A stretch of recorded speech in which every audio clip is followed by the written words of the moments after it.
Most women think a prenatal vitamin is enough to build a healthy baby. But what if I told you it's not? Today, I'll show you 7 hidden nutrient and toxin mistakes that could silently affect your baby's brain and exactly how to fix them naturally and powerfully. Welcome back, ladies. Today's session is one of the most important ones in this entire journey, and we are going to talk about something that has a direct and powerful effect on your baby's brain and body development: nutrient deficiencies and environmental exposure. Now, this might sound a little technical, but trust me, once you understand it, you will feel so empowered. You will know exactly how to nourish not just yourself, but also how to give your baby the healthiest possible start in life. So, let's first talk about why prenatals alone aren't enough. Now, most of you are already taking a prenatal multivitamin, and that's wonderful. That's a strong foundation. But here's the truth. Prenatals are designed for the average woman, not the unique you. They contain maintenance doses, not therapeutic doses. If your diet wasn't perfect before pregnancy, or more importantly, if your gut hasn't been absorbing nutrients well, those doses may not be enough. Ladies, please remember, it's not about what you eat. It's about what you digest, assimilate, absorb, and excrete. That's why it's important to fix your digestion by working with an expert. Otherwise, you may not get the best results from whatever you put in your mouth. So let's ask, what's often missing? Do you know the brain's building blocks are essential fatty acids?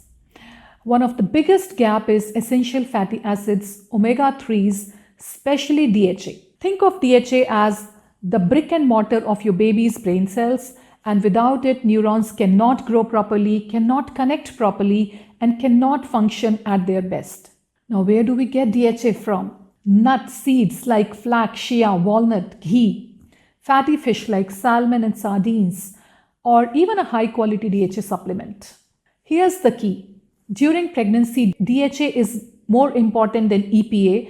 EPA is important for inflammation and gut health, but DHA is the superstar for your baby's brain and eye development. So it's important that you look at a supplement with a higher dose of DHA. Now, I'm not going to prescribe any particular brand or dose here, and you may have to do your own research and speak to your own doctor about it.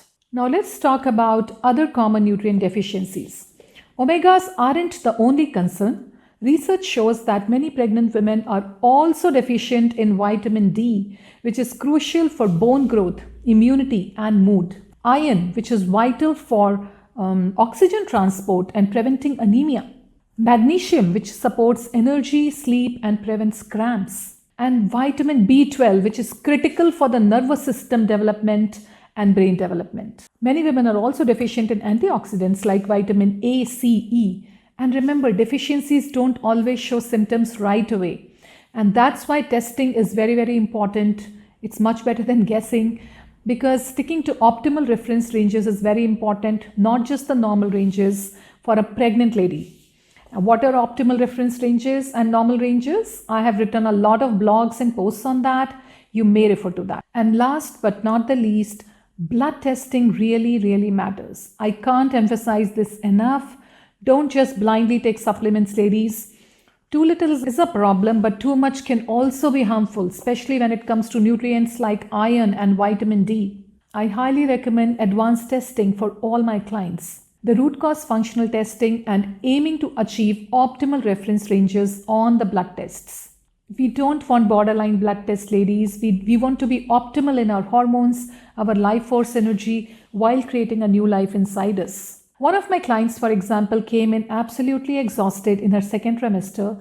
She was already on a prenatal, but when we tested her, we found that she was also deficient in vitamin D and iron. She was also having a lot of gas, bloating, and constipation, and her digestive system was not working properly. So the first step I took was to fix her digestion, put her on anti-inflammatory diet and supplements, and then vitamins. And after correcting all those things, her energy returned, her sleep improved, and her baby's growth markers also normalized. That's the power of targeted medicine. Now let's talk about environmental toxins, the hidden threats, because nutrition isn't just about what you eat, it's also about what you avoid. Now, there are many environmental toxins that can interfere with your baby's brain and hormone development. Let's go through the biggest ones. Number one is pesticides and herbicides.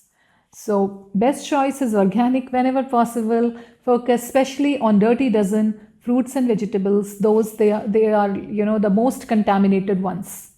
At least try to avoid them. Number two is plastic and phthalates. Avoid eating food in plastics. Skip plastic, water bottle also, especially if they have been in the heat. BPA free may not mean safe, it's just marketing.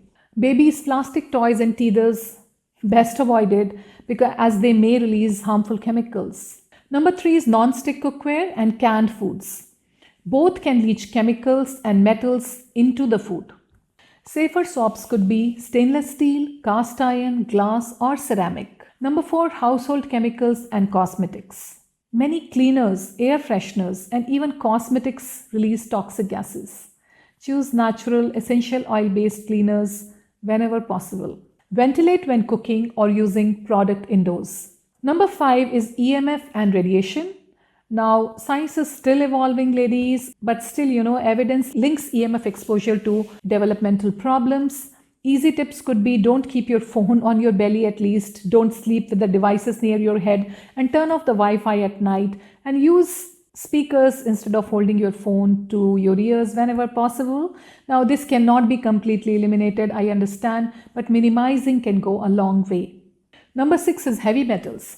Nowadays, I see more and more of that, and I always ask for a heavy metal test whenever indicated. They could be found in contaminated fish, rice, and even water.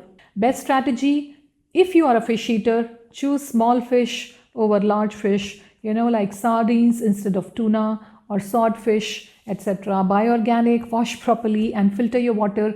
Reverse osmosis is the best, but make sure that you re-add the minerals in the water. So let's put it all together, ladies. I have shared a lot, and let's simplify this into action steps you can start today. Number one, keep taking your prenatal, but remember it's just the foundation. Number two, add a high quality DHA supplement. Number three, get your blood work done to check other markers also, like vitamin D, iron, B12, zinc, etc. Choose organic whenever possible, especially for the dirty dozens and grains. Avoid heating or storing food in plastics. Switch non-stick cookware and canned foods for safer alternatives. Limit EMF exposure by keeping devices away from your body, especially at night. And use a water filter and remineralize if you use reverse osmosis. These small daily choices can create an environment where your baby's brain can grow stronger, smarter, and more resilient. Remember, ladies, pregnancy isn't just about surviving the next 9 months.